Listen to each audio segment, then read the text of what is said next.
Good morning, everybody. This is Suzette Viernon, and I am broadcasting live from my Facebook page.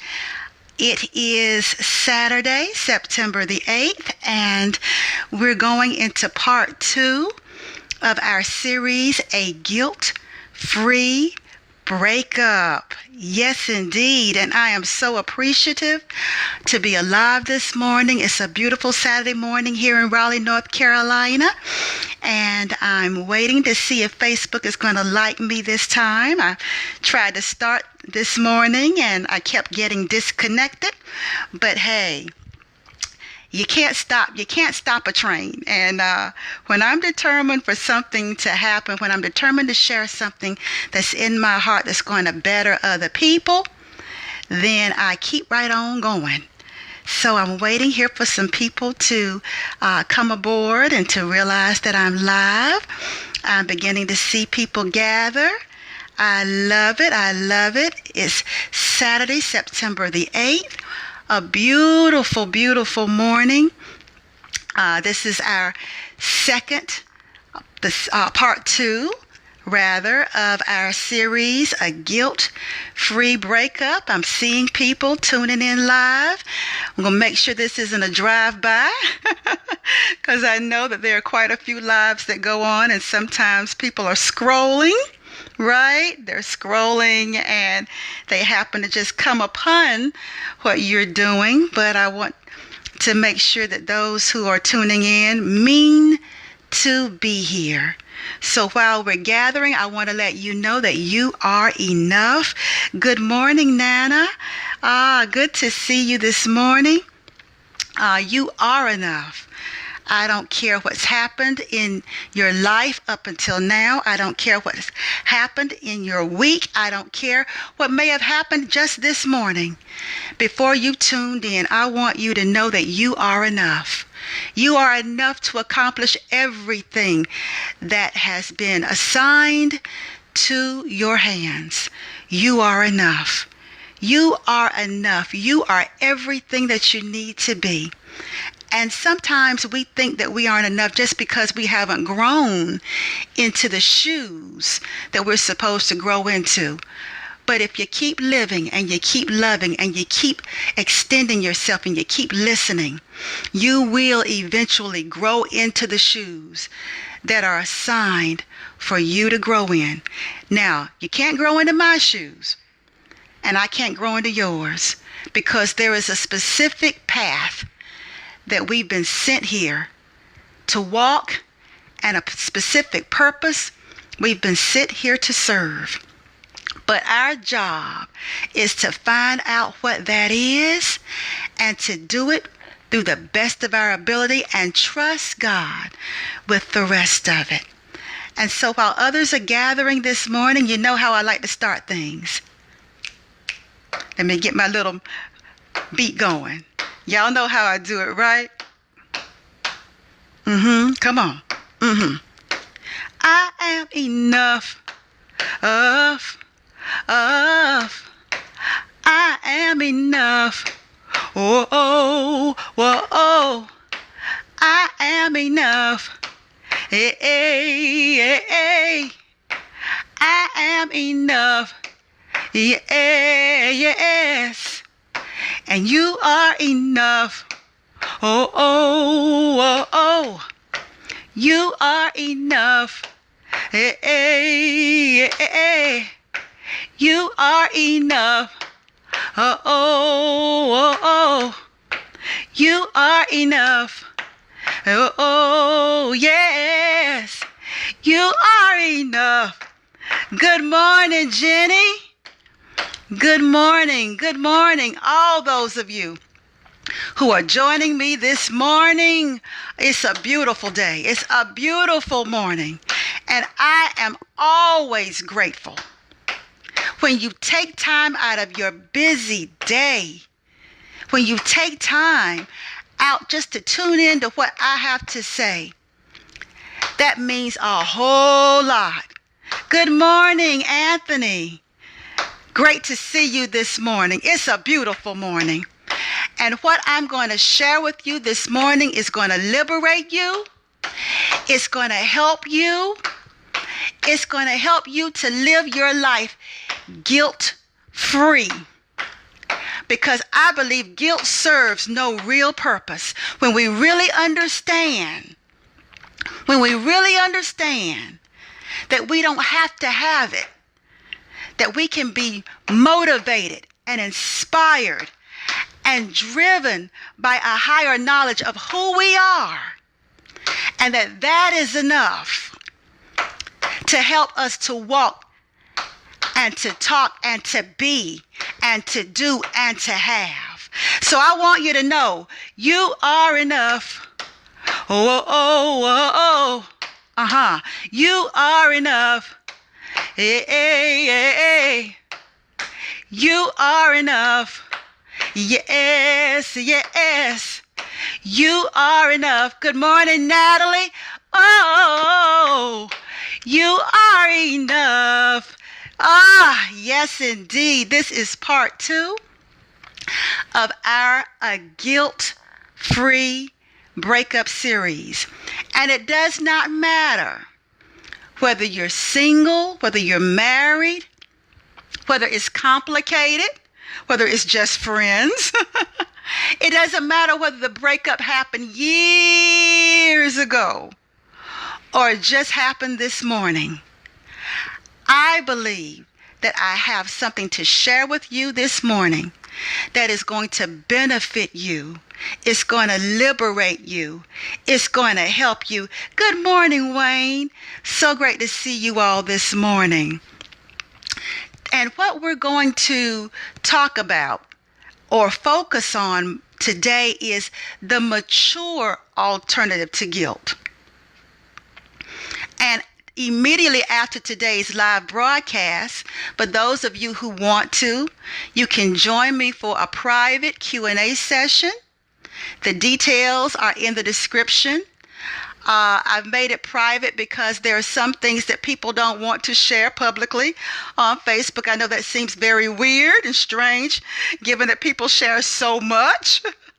But sometimes there are questions that people have that need more of a private, more of a one-on-one. And so I decided that with this series, I would accompany each broadcast with a private Q&A session for those who really want to dive more deeply into specific areas that they're dealing with. Hi, Byron. Great to see you this morning, Pastor B. Oh, I know I'm cooking with gas this morning. Last week, we started off our Guilt-Free Breakup series with defining what guilt really is and why it doesn't serve a purpose. And I want to go into more depth into today's topic. I'm not going to be before you long, and I really mean that.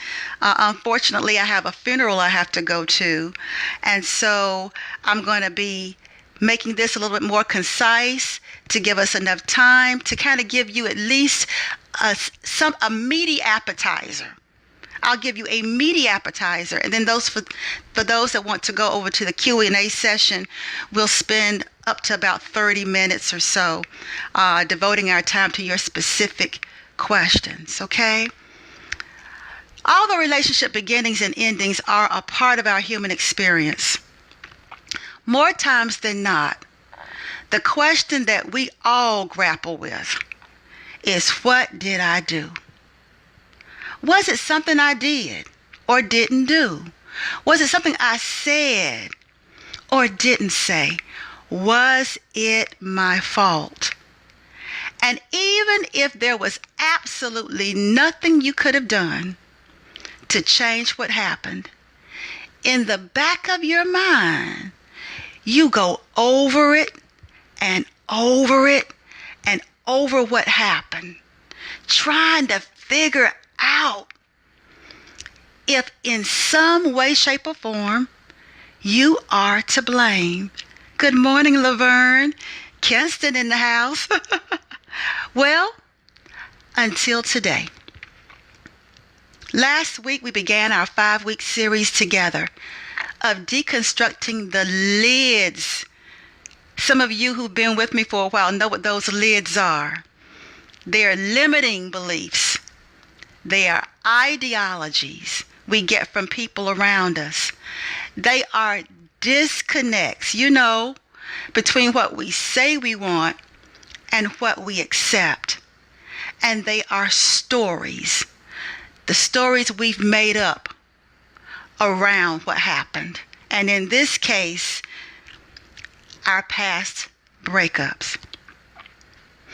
Over the course of our 5 weeks together, which started last week with where guilt really comes from and why it serves no real purpose, the other topic areas we're going to cover is the mature alternative to guilt, which is today's, the importance of stepping back and getting clear before rushing in, which will be next Saturdays, accepting the truth for what it is, not for what it, quote unquote, ought to be, right?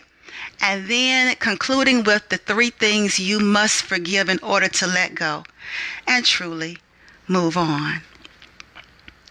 Now, let me tell you up front, I can only give you what I know. So I know there may be those of you on this broadcast who might have a whole different experience. You may have been enlightened in a different way, and you're welcome to share that. But what I can give you is my experience with guilt, my experience with breakups, and share with you some insights that I have gained that help to liberate me.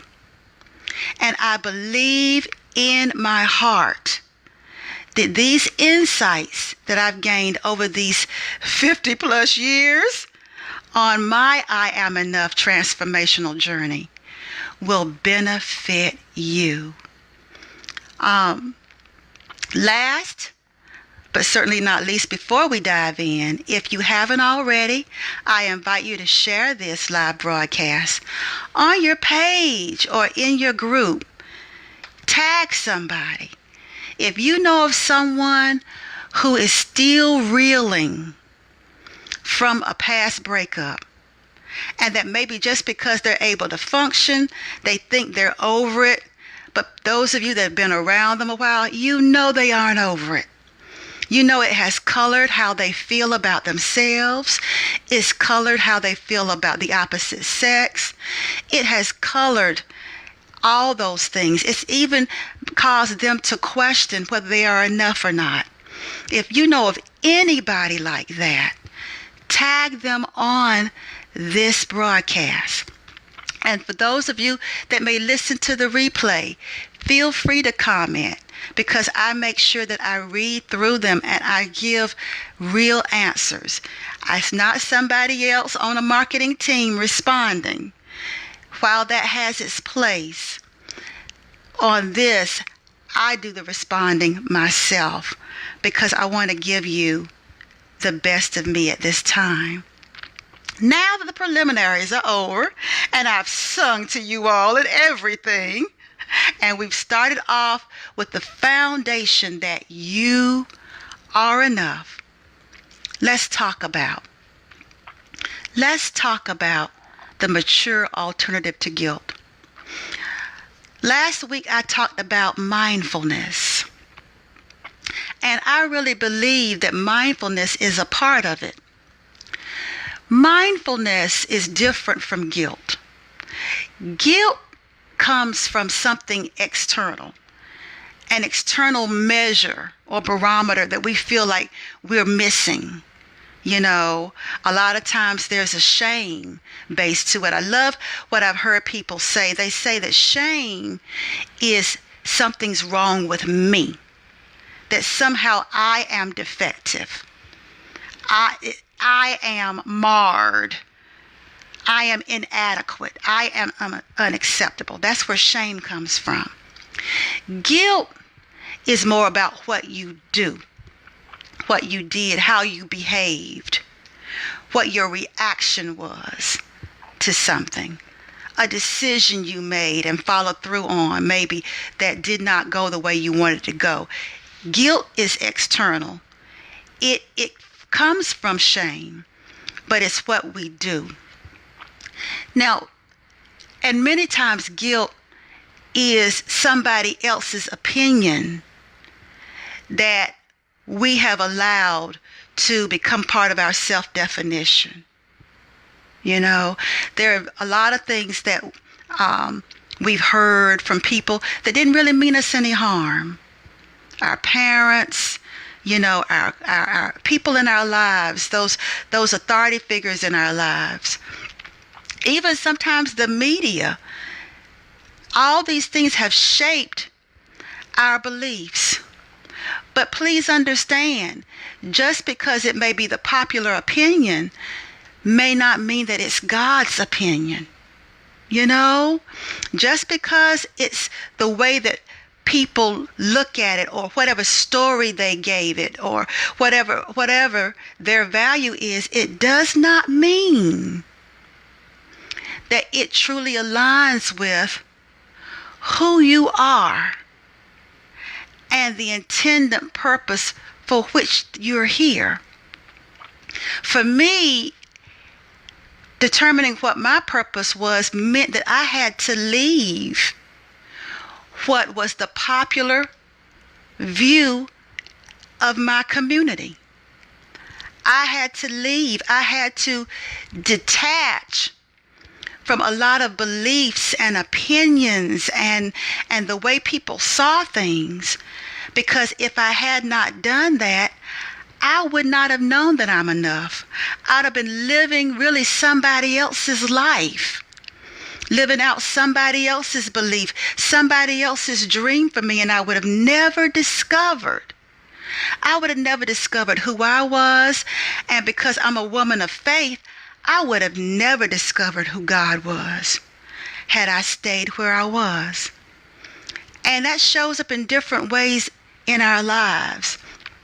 And so I hope that in what I share with you today, it will provide you with enough space to find your own space within it. My job is not to tell you what to do, who to be, whether you're right or wrong. But my job is to share with you insights that will create a space for you to get more clear about your own enoughness.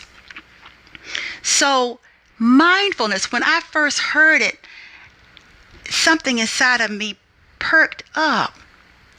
I heard what was said, but you know how you can hear what somebody says and your own inner wisdom will start talking to you right while you're listening to somebody else? That happens to me a lot, you know. It happens to me a lot. And so when I heard about mindfulness, I heard about mindfulness. For me, or my interpretation of what was shared, it comes from that inner knowing. It comes from, I believe it's the breath of God inside of us. It comes from, I call it my God self. It comes from that higher understanding. It comes from that woke place, you know, that part inside of you that has no form, but it's organic, it's real. It knows you better than you know yourself. And so when something resonates, it's like you wake up to a higher understanding of who you are that you were blind to before. You didn't get it. You didn't get it. And so mindfulness is when that part of you starts whispering.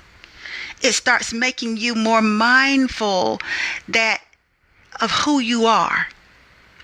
And when you become more mindful of who you are, it changes what you do. I believe mindfulness trumps guilt.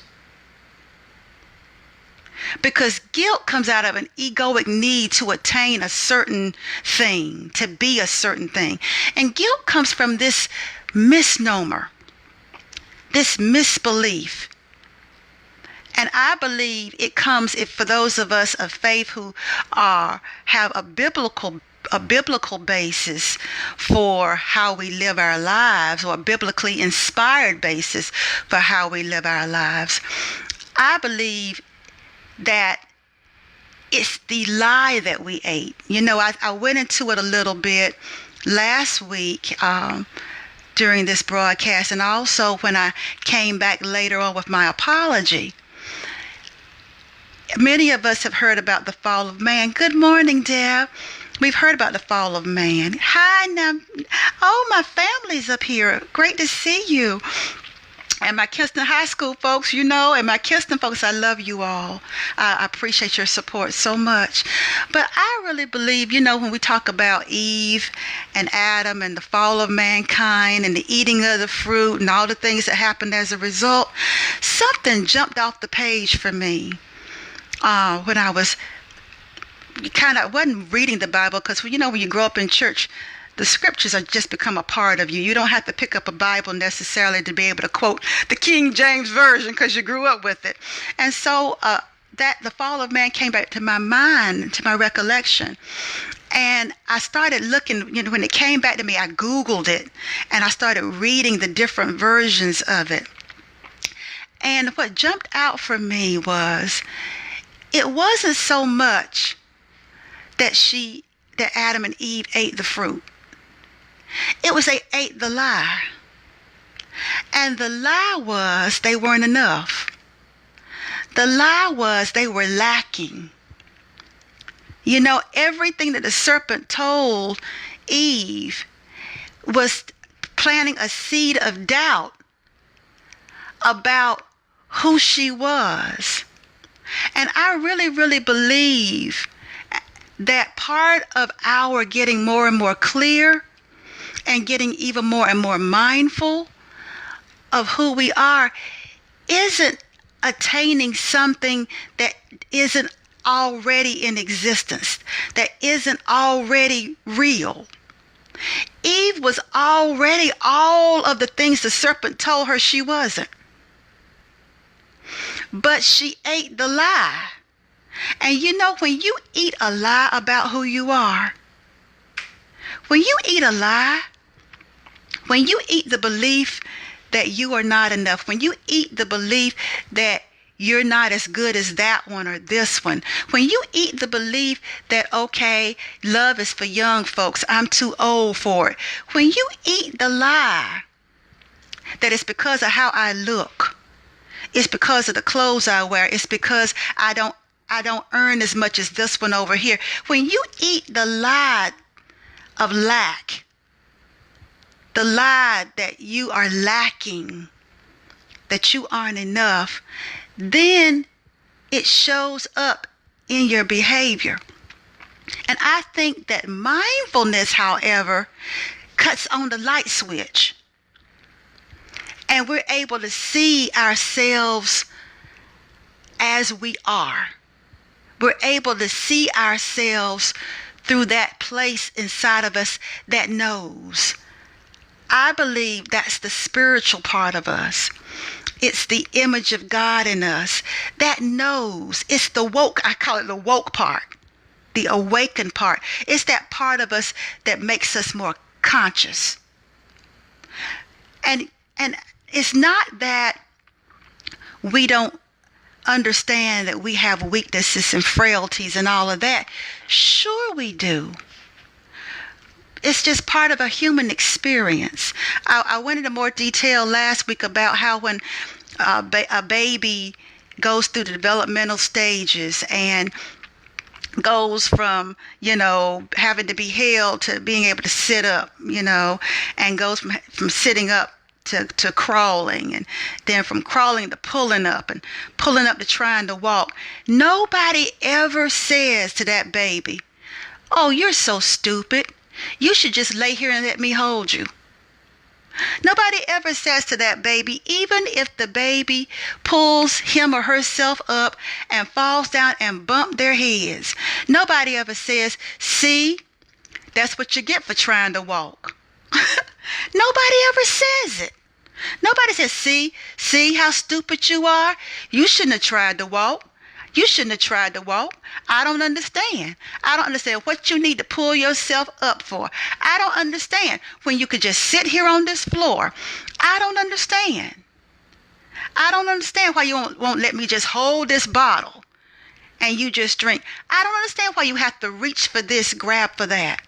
And we shame each other when many of us are just really going through God's developmental stages of us becoming more of who we're supposed to be, or us going down certain paths because he or she, if you care to if that's your belief, I don't have any problem with either one, but just because you have a purpose that's bigger than what you know, and that these are part of the steps, that sometimes you do have to fall and bump your head.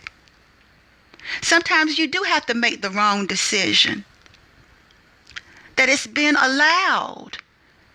It's been allowed, not because you're bad, not because you're cursed, not because you're stupid, but because there is a purpose that's bigger than the people around you know. And so sometimes we have to go the way we have to go because you have a greater purpose. You have a greater calling in your life. And so I look back at my life at some of the craziest decisions that I've made. But I understand, as I stand here before you today, I would not be able to talk to you like I am if I had not gone through every single thing. Even the shameful things and the shameless things. Even the things that I would not dare tell my mom and my daddy. Even things that my church upbringing would have doomed me to hell for on the Concord with no way, hell bound, every single misstep, I realized was part of me just trying to pull myself up and learning how to walk. And so for those of you who are listening, that's why I say guilt serves no real purpose. We are all walking around here to a certain extent blind to who we really, really are. And so we get around people who are talking like me, people who say things that resonate with you to help you become more conscious, not of who they want you to be, but become more conscious of who you really are. And like I said before, turning the light on. So mindfulness is the mature alternative to guilt. Now, it doesn't just happen. A lot of times when you hear mindfulness, there's this image of someone sitting in a yoga pose, with their thumb touching their middle finger, hum, and not knocking it, because I believe from a relaxed state of mind, when you are able to tune inward, tune into a higher vibration, if you want to call it that, or some of you might call it tuning into the spirit, whatever. I believe that their mysteries unfold and awakenings happen if we can get in that state of rest, that state of a sense of our aliveness. And people have different ways of getting into that. Some of you have disciplined yourselves that you can do it in yoga. Others of you who might be like me, the way I tap into that mindfulness part of me is listening to higher thought. Listening to people like Oprah and T.D. Jakes and Deepak Chopra and Michael Beckwith and these different wisdom, Wayne Dyer, these different people, these different wisdom thinkers. And they're not necessarily of the same belief system that I am, but truth is truth. Forgiveness is forgiveness, whether I say it or whether the Dalai Lama says it. It doesn't bother me. I don't get bent out of shape whether I hear it through a Buddhist teacher or through somebody else. If it resonates with me, it simply does. If it helps me to wake up to the truth of who I am, I don't feel like my faith base is in jeopardy just because I can recognize the truth coming out of somebody else. Now, that's just me. Other people may feel differently, but I've found that a lot of my awakenings have come from people who think outside the box, who have a broader worldview and life view and universal view. And I realize that that's just because I'm wired that way. And like I said, when I became okay with my inner wiring and stopped trying to be what somebody else wanted me to be, then it helped me to tap into and be able to embrace that I am enough. And the thing that's beautiful about when you really embrace that you're enough, y'all, you're okay with other people being who they are. You're okay with it, which comes into the guilt-free breakup. Breakups happen. Sometimes you are the one that has been rejected, and sometimes you're the one that sadly has to reject somebody else or to move on. And I'm going to change the word from rejection. We kind of think of breakups as a rejection. Either I'm rejecting you or you're rejecting me. But every breakup is not that. Sometimes that person just has had an awakening that means that they can no longer walk with you. Being with you in the way that they have been with you no longer works for them. It doesn't mean that there is something inherently wrong with you. It doesn't mean that. It doesn't mean it. Now, sometimes in the midst of it, you have an aha moment, or you have a mindfulness moment where you realize, okay, when I was in this relationship, I noticed some things about me that don't align with the truth of who I want to be, that comes out of the truth of that inner knowing that knows I'm better than this, that knows that my finger wagging and neck rolling is not in response to who I truly am. And so I got to get a hold of this because I don't want to bring that into the next relationship. That's mindfulness. Guilt comes in a completely different way. Guilt puts you down. Guilt belittles you. Guilt is disempowering. Guilt puts you in a place of servitude. For many of us, the reason why we do some of the things we do, we're trying to absolve ourselves of some kind of guilt. Whether the guilt was we feel like we handled a situation or a person wrong, or the guilt might be because we feel like maybe the reason why the relationship ended, like I said in the beginning, was because of something we did. And for many of us, we have termed that needing closure. There are men and women under the sound of my voice right now who, even though you function well, even though you appear, you're by all appearances, you got it going on, there is a seed of guilt. And you are working You're trying to be the best. You're trying to be better. You're trying to make your business work. You're going after that dream because you're trying to prove to yourself you're good enough so that you can absolve your own self from the guilt that you carry. The guilt you carry because he cheated on you. The guilt you carry because she walked out. The guilt you carry for a decision somebody else made that they did not sit down with you and tell you why they made it. And the mature alternative is understanding you cannot control somebody else. You cannot make that woman tell you why she left. You can't make that man tell you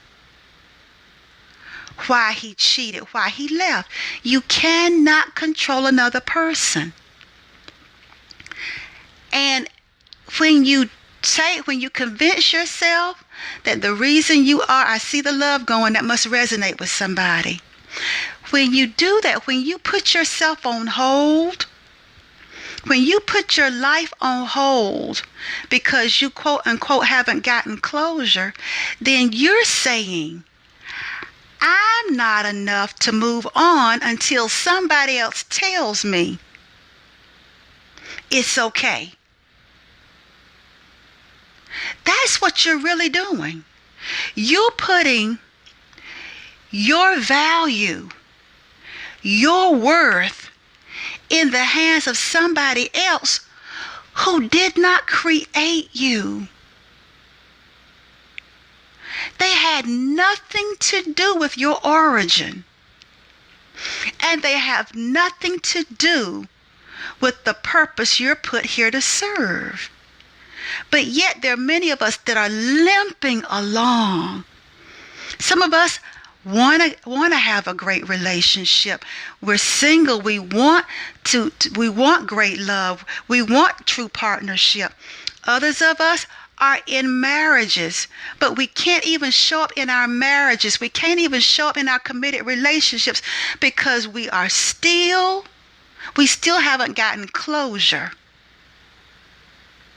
from something that happened in the past. I recorded an audio not too long ago called Take Your Heart Back. And what I say in that audio is, your heart was given to you. It was given to you for safekeeping. It's your responsibility. Just because someone breaks your heart or hurts your heart does not give them carte blanche over your heart. And if you haven't moved on, guess where your heart is? It's still with the person that broke your heart. It's still with the person. And that person does not deserve to be the custodian of your heart. The person you divorced, the person that left you, the person that hurt you, doesn't deserve to have your heart. And I'm not saying it because they're a bad person. It's just that it was never meant you. It's your heart. And of course, we become more mature in who we give our hearts and whatever to. But it's still yours. You can take it back. Maybe nobody's told you. But you can go right to that person metaphorically and take your heart back and say, thank you very much, but I'll be taking my heart now. Thank you very much. But if it's all the same to you, I will take my heart back now. You know? And for many of us, the jewelry is still out. We're living our lives as if we are in the court room of public opinion. and the jury is out deliberating, and we're waiting for them to come back with a verdict of guilty or not guilty, when the truth of the matter is you're standing in the courtroom all alone. Everybody's gone home, y'all. The judge done gone home. The jury done gone home. Even your lawyer has gone home. And you're still standing there waiting to be absolved of guilt when you already have been. For those of us of faith, we already have been absolved of guilt. We already have. It serves no purpose. I told somebody once, I said, because I'm Christian and I believe in Jesus, I told somebody, I said, when Jesus said it was finished, I just happened to believe it. I just happened to believe it. And when you really believe it, there is no reason for guilt. There is no reason to hide. There is no reason to sew fig leaves. There's no reason. Even in your weakness, even in all that, there is no reason. Because you've been forgiven. And so when you understand that the mature alternative to guilt is mindfulness, it's cultivating a lifestyle that helps you to stay woke to the truth of who you really are, and patient with yourself in the unfolding of it. Because there's certain places in yourself developmentally that you're not going to get to till you get there. You're not going to know what you're supposed to know until you know it. And so there's a developmental thing that you got to go through. You got to live your way to some things before you truly know it. But you can put yourself in a position right now. You can position yourself, right? You can have a posture. You can work on your mindset. You can start feeding yourself healthy beliefs about yourself, healthy beliefs about love. Many of you right now have such twisted views about love. You're quick to judge other people. But there's a saying that, when to a person that has nothing to hide, they hide nothing. And I believe that when you truly know that you are enough, you're able, even if the breakup ends badly, you're able to understand that we are all here just doing the best we can. All of us, we call it, in church, then we call it going from glory to glory, living from strength to strength, from glory to glory. Well, you can only live from awakening to awakening. The more universal way is you can only live from conscious to conscious. Right? So until you're in the realm of being more conscious of who you are, you're living in a realm of ego. And in the realm of ego, we all do things. We all say things. We don't get it right. We miss the mark. We mess up. We're human. And ladies that have been hurt by men, let me tell you, men are human too. I've heard people who have vilified men for how badly they handled the situation. Turn right around, get into a similar situation, and do the very same thing. But it's okay when it's them.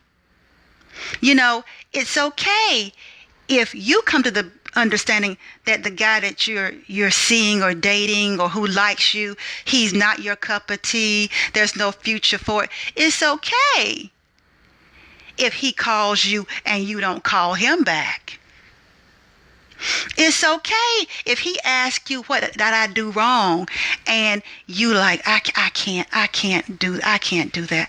You know, you can tell your girlfriends, I couldn't tell him that because that would be unfair. I couldn't hurt him like that. You know, he's a nice guy. I'm just not attracted to him. So I couldn't just tell him that and I couldn't do that. And you give yourself a pass because you understand the reason why you didn't return his calls. But then when you like somebody or you want something to work with somebody and the guy all of a sudden stops returning your call, then you start heaping all these terrible adjectives that I'm not going to repeat. You damn him when he does it, but you can turn around and do the very same thing and justify it to yourself. My belief is if it's wrong for him, it's wrong for me. And so many of us see things through the eyes of pain, through the eyes of guilt, and we've been raised with it. But I'm here to serve notice on that. I'm here to serve notice. The mature alternative to guilt is compassion. It's understanding that we are all doing the best we can. And the only person that you can change is you. You have to ask yourself the hard question. What was I like to be within that relationship? Was I overly analytical? Was I so insecure that instead of being a partner, I became a drill sergeant? Was I overbearing? Was I mean-spirited? Did I take on in the beginning, there was love and fun and enjoyment, but then as soon as we became exclusive, did my insecurities, did my lids choke the relationship? Or was it simply we lived our way to a greater understanding that we weren't for each other? And maybe he lived to it before I did, or maybe I lived to it before he did. The mature alternative is that we are all human beings having an experience.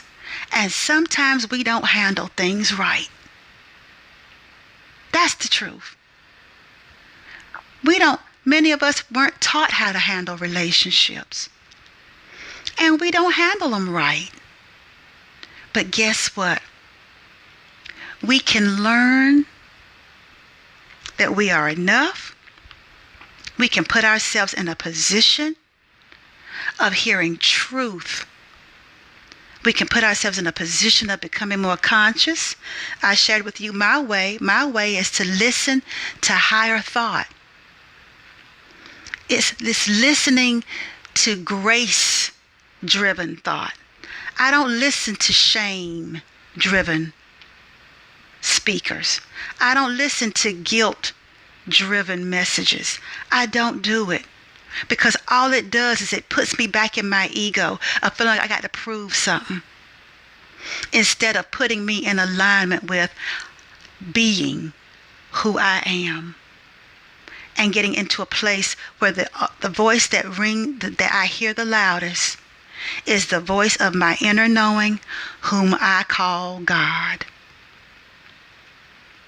And that voice is not a punishing voice. That voice is not a damning voice. That voice is not an I told you so voice. That voice is not a you so stupid voice. That voice is not a you cursed voice. That voice, I had to get out of certain places so I could hear the voice of my inner knowing that said to me, you are enough. That said to me, you are worth it. That reminds me of who I truly am. That is the source of my aha moments. That is the source of when things resonate with me in a way that I feel better. I feel empowered. And sometimes the truth does hurt, but it's not meant to put you down. And if I stay in that presence long enough, I realize that the hurt that I feel comes from my ego. The liberation that I feel comes from that part that says, see, I just want you to look in the mirror and see what I see. If you're being insecure right now, I'm not showing it to you for you to feel bad. I'm showing it to you so you can understand you don't have a reason to feel insecure. To reach higher, to know yourself better, to have a broader framework from which to see yourself. That's what mindfulness brings. And that's what a mature alternative to guilt. That was the mature alternative to guilt. I had to position myself so that I could hear my own voice better. I could hear the sound of my own voice better. I could hear the sound of my inner knowing better. I could hear from a place of me that was more powerful, that I could hear from that place of enoughness, that place that understands I am lacking nothing. I am whole. I am complete. It's just that what I've been fed in my life has caused me to believe that I am not whole, that I am not complete. And mindfulness makes me more awake to the very fact that I am enough. I'm enough for someone to love me. I'm enough. I am lovable. I am enough. The truest part of me is so big and so wonderful that regardless to what my exterior is, whether I'm a size 2 or a size 14, whether I'm light skinned or dark skinned, whether my hair is wavy or kinky, it does not matter. The beauty of my enoughness, the more I become more conscious of it, becomes so big and radiates out of me so much that it becomes so attractive to the person who, and the people who recognize it. That's why you can see people that you look at and you say, oh my God, he is gorgeous. And then here comes his wife, who's a plain Jane, and you wonder, how did she end up with him? It's because her beauty resonated with him in a way that nothing else could compare to, in a way that made him want to commit to her.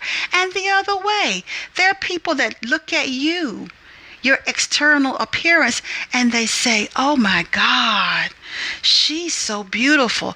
Oh my God, she's so smart. Oh my God, she's got this going for her. And a lot of times they see in us what we can't see ourselves. And so I hope that what I've shared with you this morning has been something that will at least expand how you see yourself and how you see other people, and that you will give yourself a fighting chance, that you will choose the mature alternative. And even if I did not ring your bell completely, I hope I've planted enough of a seed that it has opened up your capacity to go from fault finding and from trying to see who's the guilty party here, to a mindfulness and an understanding that we are doing the best we can. You can take your heart back. And for those of you that might want to hear that audio, just let me know. It's a free audio. If you want to hear Take Your Heart Back, just send me a private message with your email and I'll send it to you. Or you can connect with me in a different way. Those of you that know me, you can email me at contact@SuzetteRHinton.com. It tells you how to take your heart back. It gives you a little bit more. It goes more in depth than what I'm able to do on this Facebook Live, because I only wanted to keep these series to a certain time frame. Okay?